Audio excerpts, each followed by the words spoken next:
नमस्कार मित्रों। आज युग चिंतन में रोग निवारक व शक्तिवर्धक है उपवास। व्यवस्थित रूप से चलने वाले दफ्तरों कारखानों में सप्ताह में एक दिन अवकाश का रहता है। कहीं कहीं तो 5 दिन का भी सप्ताह माना जाने लगा है और 2 दिन छुट्टी में हल्के फुल्के रहने के लिए मिलते हैं। यह छुट्टी में प्रत्यक्ष काम की हानि होती हुई दिखती है, किंतु परोक्ष में उससे लाभ ही रहता है।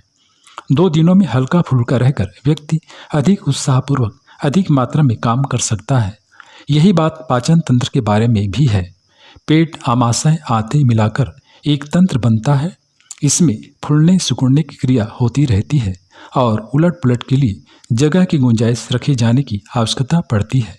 इस सारे विभाग में ठूसा भर जाए और किसी भी स्थिति में रखा जाए तो स्वभावतः पाचन में बाधा पड़ेगी।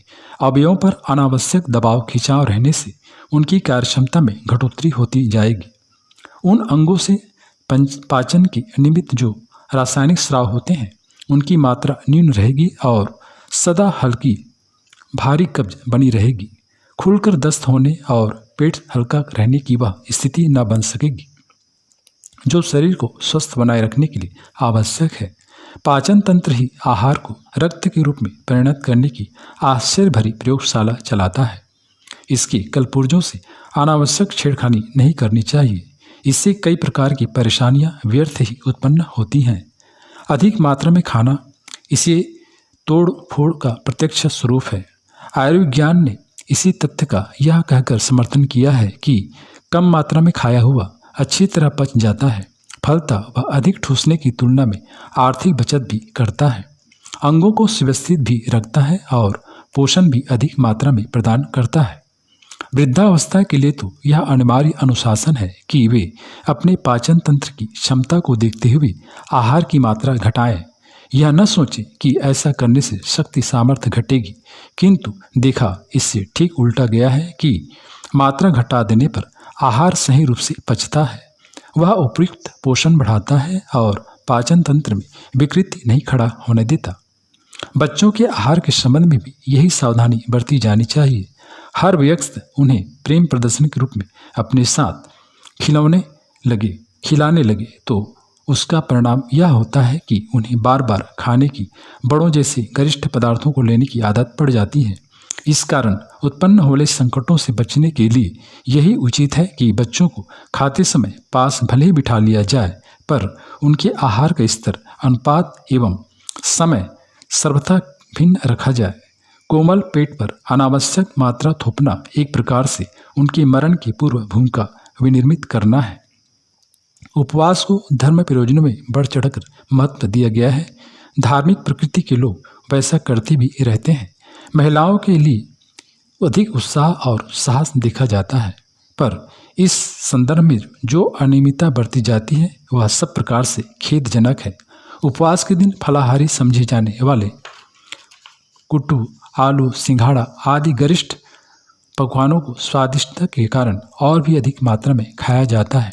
फलतः परिणाम ठीक उल्टा होता है। मात्रा घटाने और सात्विकता बढ़ाने के रूप में ही फलाहार हो सकता है। जब नाम फलाहार है तो उसे शब्दों के अनुरूप ही होना चाहिए। ताजे सुपाच्य पेड़ के पके फल आवश्यकतानुसार फलाहार में एक बार लिए जा सकते हैं। उनके अधिक महंगे और कोल्ड स्टोर में रखे होने के कारण शाकाहार से काम चलाना चाहिए। ताजे फल मिल सकें तो वे भी ठीक रहते हैं। अच्छा तो यह है कि शाकों को उबालकर बनाया हुआ रस या फलों का रस काम में लाया जाए। दूध, दही, छाछ जैसी प्रवाही वस्तुएं भी काम दे सकती हैं। यह सब जंजाल भी जितना कम किया जाए उतना ही अच्छा। वास्तविक उपवास वह है जिसमें पानी तो बार बार और अधिक मात्रा में पिया जाए, पर पेट पर वजन डालने वाला कोई भी आहार न लिया जाए। छुट्टी सो छुट्टी। उस दिन पेट को एक प्रकार से पूर्ण विश्राम लेने दिया जाए। सफाई करने के लिए गुनगुने पानी में नींबू का रस, तनिष्क खाने का सोडा और शहद अथवा गुड़ मिलाकर दिन में कई बार चाय की तरह पिया जा सकता है। अच्छा लगे तो उस पेय में तुलसी की थोड़ी सी पत्तियां भी डाली जा सकती है। इस पेय से पेट की सफाई भी होती है और भूख के कारण पेट में जो ऐंठन पड़ती है उसका संभावना भी नहीं रहती। पशु पक्षियों में से कोई बीमार पड़ता है तो वे अपना उपचार स्वयं करते हैं, भोजन बंद कर देते हैं। निराहार रहने से शरीर में अन्यत्र काम करने वाली जीवनी शक्ति एकत्रित होकर रोग निवारण में लग जाती है और वे इतने भर उपचार से रोग मुक्त हो जाते हैं। मनुष्यों के लिए भी इस आधार को अपनाना रोग मुक्ति का सर्वसुलभ उपचार सिद्ध हो सकता है। मित्रों, सप्ताह में एक दिन का पूर्ण उपवास करना ही चाहिए। इतनी छूट सुविधा तो पाचन तंत्र को देनी ही चाहिए। शरीर जुकाम, खांसी, ज्वर आदि की चपेट में आ गया तो एक दिन से अधिक का उपवास भी किया जा सकता है। निराहार उपवास आरंभ करने से पहले कम से कम एक बार तो खिचड़ी जैसा हल्का भोजन करना ही चाहिए। उपवास तोड़ने के बाद भी आरंभ में एक बार फिर क्रमशः थोड़ा हल्का भोजन लेने के उपरांत ही सामान्य ढर्रे पर आना चाहिए।